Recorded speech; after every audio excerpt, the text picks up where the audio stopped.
ನಮಸ್ಕಾರ ವೀಕ್ಷಕರೇ, ನೀವು ನೋಡ್ತಿದ್ದೀರಾ ವರದರಾಜ್ ಯೂಟ್ಯೂಬ್ ಚಾನಲ್. ಎಲ್ರಿಗೂ ನಮಸ್ಕಾರಗಳು. ಈಗ ನಾವು ಇನ್ನೊಂದು ಹೊಸದಾಗಿ ಬಂದಿರತಕ್ಕಂಥ ನೋಟಿಫಿಕೇಶನ್ ಬಗ್ಗೆ ನಾವೇನು ಮಾಡೋಣಪ್ಪ ಅಂದರೆ ತಿಳ್ಕೊಳಕ್ಕೆ ಹೋಗೋಣ. ಇಲ್ಲಿ ಮೊದಲನೇದಾಗಿ MP ಅಪೆಕ್ಸ್ ಬ್ಯಾಂಕ್ ರಿಕ್ರೂಟ್ಮೆಂಟ್ 2026 ಅಂತಕ್ಕಂಥದ್ದು. ಇದು ಇಲ್ಲಿ ಏನು ಮಾಡಿದಾರಪ್ಪ ಅಂತಂದರೆ 2076 ಕ್ಲರ್ಕ್ ಹಾಗೂ ಕಂಪ್ಯೂಟರ್ ಆಪ್ರೇಟರ್ ಆ್ಯಂಡ್ ಅದರ್ ಪೋಸ್ಟ್ಗೆ ಇಲ್ಲಿ ಏನು ಮಾಡಿದ್ದಾರೆ, ಕಾಲ್ಫರ್ ಮಾಡಿರ್ತಕ್ಕಂಥದ್ದು.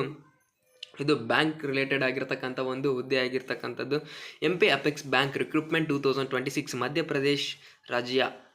ಇಲ್ಲಿ ಏನು ಮಾಡಿರ್ತಕ್ಕಂಥದ್ದು, ಒಂದು ಕಾಲ್ಫಾರ್ಮನ್ನು ಮಾಡಿರ್ತಕ್ಕಂಥದ್ದು. ಇಲ್ಲಿ 2076 ಹುದ್ದೆಗಳಿಗೆ ಏನು ಮಾಡಿದ್ದಾರೆ ಅಂತಂದರೆ ಕಾಲ್ಫಾರ್ಮ್ ಮಾಡಿದ್ದಾರೆ. ಕಂಪ್ಯೂಟರ್ ಆಪ್ರೇಟರ್ ಮತ್ತು ಸೊಸೈಟಿ ಮ್ಯಾನೇಜರ್ ಆಗಿ ಕೂಡ ಇಲ್ಲಿ ಏನು ಮಾಡ್ಬೋದು, ವರ್ಕನ್ನು ಮಾಡ್ತಕ್ಕಂಥದ್ದು. ಇದು ಯಾವಾಗ ಅಫಿಷಿಯಲ್ ಆಗಿ ನೋಟಿಫಿಕೇಶನ್ ಬಿಟ್ಟಿದ್ದಾರೆ ಅಂತಕ್ಕಂಥ ಹಾಗೂ ಮತ್ತು ಯಾವಾಗ ಲಾಸ್ಟ್ ಡೇಟ್ ಅಂತಕ್ಕಂಥ ಒಂದು ಸಂಕ್ಷಿಪ್ತ ವಿವರಣೆಯನ್ನು ಇಲ್ಲಿ ಕೊಟ್ಟಿರ್ತಾರೆ. ಒಂದು ನಿಮಿಷ ನೋಡ್ಕೊಂಬರೋಣ. ಓಕೆ, ಇಲ್ಲಿ ಕಾಣಿಸ್ತಿದೆಯಲ್ಲ, MP ರಾಜ್ಯ ಸರ್ಕಾರಿ ಬ್ಯಾಂಕ್ MYDT ಅಂತಕ್ಕಂಥದ್ದು. ಇದರ ಕಂಪನಿ ನೇಮ್ ಅಂದರೆ ಆರ್ಗನೈಸೇಷನ್ ನೇಮ್ ಅಂತಕ್ಕಂಥದ್ದು. ಅದೇ ರೀತಿ ಪೋಸ್ಟ್ ನೇಮ್ ಏನೇನಪ್ಪ ಅಂತಂದರೆ ಇಲ್ಲಿ ನೋಡ್ಬೋದು ನೀವು, ಕಂಪ್ಯೂಟರ್ ಆಪರೇಟರ್ ಅದೇ ರೀತಿಯಾಗಿ ಇರ್ತಕ್ಕಂಥ ಸೊಸೈಟಿ ಮ್ಯಾನೇಜರ್ ಹಾಗೂ ಆಫೀಸರ್ ಅಂತಕ್ಕಂಥ ಹುದ್ದೆಗಳಿಗೆ ಇಲ್ಲಿ ಏನು ಮಾಡಿರ್ತಕ್ಕಂಥದ್ದು, ಕಾಲ್ಫಾರ್ಮನ್ನು ಮಾಡಿರ್ತಾರೆ. ಟೋಟಲ್ ವೇಕೆನ್ಸಿ ಎಷ್ಟಿದೆ ಅಂತಂದರೆ 1763 ಕ್ಲರ್ಕ್ ಹುದ್ದೆಗಳು ಇಲ್ಲಿ ಕರೆದಿರ್ತಕ್ಕಂಥದ್ದು. 313 ಹುದ್ದೆಗಳು ಏನಪ್ಪ ಅಂತಂದರೆ ಆಫೀಸರ್ ಆಗಿ ರಿಕ್ರೂಟ್ಮೆಂಟ್ ಮಾಡ್ತಕ್ಕಂಥದ್ದು. ಟೋಟಲ್ ಆಗಿ ನಿಮಗೆ ನೋಡೋಕ್ಕೆ ಇಲ್ಲಿ ಎಷ್ಟಿದೆ ಅಂತಂದರೆ 2076 ಹುದ್ದೆಗಳು ಖಾಲಿ ಇರ್ತಕ್ಕಂಥದ್ದು. ಸ್ಯಾಲರಿ ನಿಮಗೆ ಯಾವ ಥರ ಸಿಗುತ್ತಪ್ಪ ಅಂತಂದರೆ ಲೆವೆಲ್ 4 ಅಂತಕ್ಕಂಥದ್ದು ಕ್ಲರ್ಕಿಗೆ ಲೆವೆಲ್ 4ಅಲ್ಲಿ ಸ್ಯಾಲರಿ ಸಿಗ್ತಕ್ಕಂಥದ್ದು. ಇಲ್ಲಿ ನೋಡ್ಬೋದು ನೀವು 19,500 ಇಂದ 62,000ವರೆಗೂ ಇಲ್ಲಿ ಏನಪ್ಪ ಅಂತಂದರೆ ಪೇಮೆಂಟ್ ಸಿಗೋ ಅಂತಕ್ಕಂಥ ಒಂದು ಚಾನ್ಸಸ್ ಇದೆ. ಅದೇ ರೀತಿಯಾಗಿ 7th ಪೇ ಸ್ಕೇಲ್ ಒಳಗೆ ಹಾಗೂ ಲೆವೆಲ್ 7 ಒಳಗೆ 28,700 ಇಂದ 91,300 ರೂಪಾಯಿ ಒಳಗೆ ಸಿಗ್ತಕ್ಕಂಥದ್ದು. ಅದೇ ರೀತಿ 6th ಪೇ ಸ್ಕೇಲ್ ಒಳಗೆ 5,200 ಇಂದ 20,200 ರೂಪಾಯಿವರೆಗೂ ಇಲ್ಲಿ ಏನಪ್ಪ ಅಂತಂದರೆ ಪೇಮೆಂಟ್ ಅಂತಕ್ಕಂಥದ್ದು ಆಗ್ತಕ್ಕಂಥದ್ದು. ಅದೇ ರೀತಿಯಾಗಿ ಎಜುಕೇಷನಲ್ ಕ್ವಾಲಿಫಿಕೇಷನ್ ಏನು ಬೇಕಪ್ಪ ಅಂತಂದರೆ ಒಂದು ಗ್ರ್ಯಾಜುಯೇಷನ್ ಅಂತಕ್ಕಂಥದ್ದು ಇಲ್ಲಿ ಕಂಪ್ಲೀಟ್ ಆಗಿರಬೇಕು.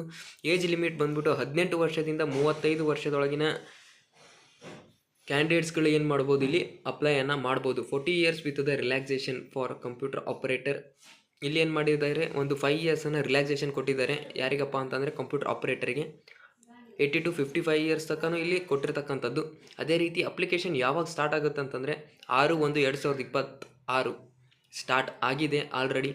ಅಪ್ಲಿಕೇಶನ್ ಯಾವಾಗ ಎಂಡ್ ಆಗುತ್ತೆ ಅಂದರೆ 5/2/2026. ಇದನ್ನು ನೀವು ಕರೆಕ್ಟಾಗಿ ನೋಡ್ಕೊಳ್ಳಿ. 6/1/2026, 5/2/2026 ಅಂತಕ್ಕಂಥದ್ದು ಸ್ಟಾರ್ಟಿಂಗ್ ಡೇಟ್ ಮತ್ತು ಎಂಡಿಂಗ್ ಡೇಟ್. ಅಪ್ಲಿಕೇಶನ್ ಮೂಡ್ ನೀವು ಯಾವ ಥರ ಅಪ್ಲಿಕೇಶನನ್ನು ಹಾಕೋಬೋದಪ್ಪ ಅಂತಂದರೆ ಆನ್ಲೈನ್ ಮುಖಾಂತರ ನೀವು ಏನು ಮಾಡಬೇಕಾಗುತ್ತೆ, ಅಪ್ಲಿಕೇಶನನ್ನು ಹಾಕಬೇಕಾಗುತ್ತೆ. ಅಫಿಷಿಯಲ್ ವೆಬ್ಸೈಟ್ ಇಲ್ಲಿ ಕಾಣ್ತಾ ಇದೆ, www.apexbank.mp.bank.in ಅಂತಕ್ಕಂಥದ್ದು ಇದರದ್ದು ಅಫಿಷಿಯಲ್ ವೆಬ್ಸೈಟ್ ಅಂತಕ್ಕಂಥದ್ದು. ಅಲ್ಲಿ ಹೋಗಿ ನೀವು ಏನು ಮಾಡ್ಬೋದು ಅಂತಂದರೆ ಅಪ್ಲಿಕೇಶನನ್ನು ಹಾಕ್ಬೋದು. ನಿಯರ್ ಇರತಕ್ಕಂಥ ಒಂದು ಸೈಬರ್ ಸೆಂಟ್ರಿಗೆ ಹೋಗಿ ನೀವು ಇದನ್ನು ಹಾಕ್ಕೊಡಿ ಅಂತಂದರೆ ಹಾಕ್ಕೊಡ್ತಾರೆ. ಇಫ್ ಇನ್ ಕೇಸ್ ನೀವೇ ಏನಾದರೂ ಹಾಕೋಣಂಗಿದ್ರೆ ಮೊಬೈಲಲ್ಲಿ ಹಾಕೋಬೋದು. ನಿಮಗೆ ಡೆಮೋ ಬೇಕಿದ್ದರೆ ನಾನು ಹಾಕಿ ತೋರಿಸ್ತೀನಿ. ಇಫ್ ಇನ್ ಕೇಸ್ ಯಾರಾದರೂ ನನ್ನ ಹತ್ರ ಬಂದರೆ ಹಾಕಿ ತೋರಿಸ್ತೀನಿ. ಇಫ್ ಇನ್ ಕೇಸ್ ಯಾರಾದರೂ ಕ್ಯಾಂಡಿಡೇಟ್ ನನ್ನ ಹತ್ರ ಕೊಟ್ಟು ಇದನ್ನು ಅಪ್ಲೈ ಮಾಡಿಕೊಡಿ ಅಂತಂದರೆ ನಾನು ಮಾಡಿಕೊಡ್ತೀನಿ. ಅದೇ ರೀತಿ ಇಲ್ಲಿ ಕಂಪ್ಯೂಟರ್ ಆಪರೇಟರ್ ಹುದ್ದೆ ಎಷ್ಟಿರ್ತಕ್ಕಂಥದ್ದು ಅಂತಂದರೆ 748 ಹುದ್ದೆಗಳು ಇಲ್ಲಿ ಖಾಲಿ ಇರತಕ್ಕಂಥದ್ದು. ಕಂಪ್ಯೂಟರ್ ಆಪರೇಟರ್ ಇಲ್ಲಿ 176 ಹುದ್ದೆಗಳು ಖಾಲಿ ಇರ್ತಕ್ಕಂಥದ್ದು. ಸೊಸೈಟಿ ಮ್ಯಾನೇಜರ್ ಒಳಗೆ 839 ಹುದ್ದೆಗಳು ಖಾಲಿ ಇರ್ತವೆ. ಟೋಟಲ್ ಆಗಿ 1763 ಹುದ್ದೆಗಳು ಇಲ್ಲಿ ಟೋಟಲ್ ಆಗಿ ಖಾಲಿ ಇರತಕ್ಕಂಥದ್ದು. ಇಷ್ಟು ನಿಮ್ಗೆ ಅರ್ಥ ಆಗಿದೆ ಅನ್ಕೊತೀನಿ. Thank you for watching. Thank you. ಅದೇ ರೀತಿ ಇಲ್ಲಿ ಯಾವುದಕ್ಕಪ್ಪ ಅಂತಂದರೆ officer various category recruitment for 2026 313 post ಬೇರೆ ಹೇಳಿದ್ನಲ್ಲ, ಆ ಪೋಸ್ಟ್ಗಳಿಗೆ ಯಾವ್ಯಾವ ಇಲ್ಲಿ ಖಾಲಿ ಇರ್ತಕ್ಕಂಥದ್ದು. ಕಂಪ್ಯೂಟರ್ ಪ್ರೋಗ್ರಾಮ್ ಸೀನಿಯರ್ ಮ್ಯಾನೇಜರ್ 17 ಹುದ್ದೆಗಳು ಖಾಲಿ ಇದ್ದಾವೆ. ಫೈನಾನ್ಷಿಯಲ್ ಇಲ್ಲಿ 34 ಹುದ್ದೆಗಳು ಖಾಲಿ ಇದ್ದಾವೆ. ಆಮೇಲೆ ಇಂಟರ್ನಲ್ ಆಡಿಟರ್ 1 ಹುದ್ದೆ ಖಾಲಿ ಇದೆ. ಆಮೇಲೆ ಬ್ರಾಂಚ್ ಮ್ಯಾನೇಜರ್ ಆಗಿ 209 ಹುದ್ದೆಗಳು ಖಾಲಿ ಇದ್ದಾವೆ. ಕಂಪ್ಯೂಟರ್ ಪ್ರೋಗ್ರಾಮ್ 2 ಇಲ್ಲಿ 5 ಹುದ್ದೆಗಳು ಖಾಲಿ ಇದ್ದಾವೆ. ಅಕೌಂಟೆಂಟ್ ಆಗಿ 47 ಹುದ್ದೆಗಳು ಖಾಲಿ ಇದ್ದಾವೆ. ಟೋಟಲ್ 313 ಹುದ್ದೆಗಳು ಇಲ್ಲಿ ಏನಂತಂದರೆ ಆಫೀಸರ್ ರಿಕ್ರೂಟ್ಮೆಂಟಲ್ಲಿ ಖಾಲಿ ಇರತಕ್ಕಂಥದ್ದು. ಈಗ ನೋಡ್ತಾ